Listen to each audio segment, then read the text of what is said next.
Passport একটা বানায় রাখছি আজ থেকে 3 বছর আগে। প্রতিদিন বালিশের নিচে থেকে ঘুমাই আর পাসপোর্টের পাতাগুলা উল্টাই।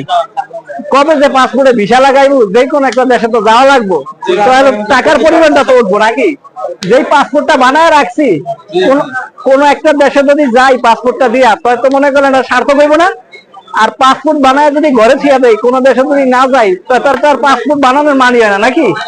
আর পাসপোর্ট বানাইছি 3 বছর হয়ে গেছে, পাসপোর্টের মেয়াদ পাসপোর্টটা তো এখন কাজে লাগাইতে পারি না। যে কোনো একটা দেশে যাইমু, আর কোন দেশে যাওয়া যায়? কই যাইমু? নাইজেরিয়া। আর কোন দেশে ভাই? সোমালিয়া।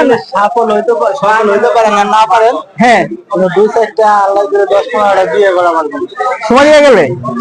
মনে করেন আছে একটা, হ্যাঁ, এটা হচ্ছে আপনার সৌরবিদ্যুৎ ছাতে নিয়ে যেতে হইব, বাটায় নিয়ে যেতে হইব, কারণ রায় তুলে বইয়ের মুখ দেওয়া পারবেন না, অন্ধকার।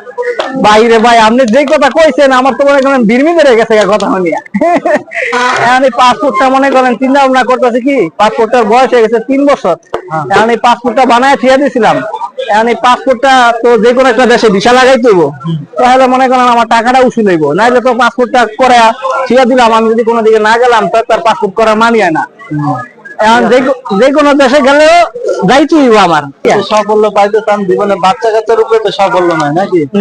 সবারই এই যে যাগো বাচ্চা কাচ্চা না, এরা বোঝে বাচ্চা কাচ্চার জ্বালা কি। আচ্ছা, আপনি মনে গেলে ধরেন আল্লাহ দিলে ছোটখাটো একটা ওরা ভিতরে দেশ তৈরি করা পারবেন, আপনার মনোবল থাকে। সোমালিয়া, হ্যাঁ, আর ওখানকার মাইয়ারা আপনার অতটুকু সাপোর্ট দিবে আপনার ইচ্ছে পূরণ করার লেগে।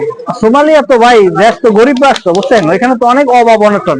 মাঝে মাঝে দেখেন না ফেসবুকে এরা খালি মেসেঞ্জারে নক দেয়, হেল্প মি হেল্প। আপনার মতো অত অভাব অনটন নাই নাকি? না, আমার তো বলো কি, আমি আমি বড় লোক কিভাবে বললেন আপনি?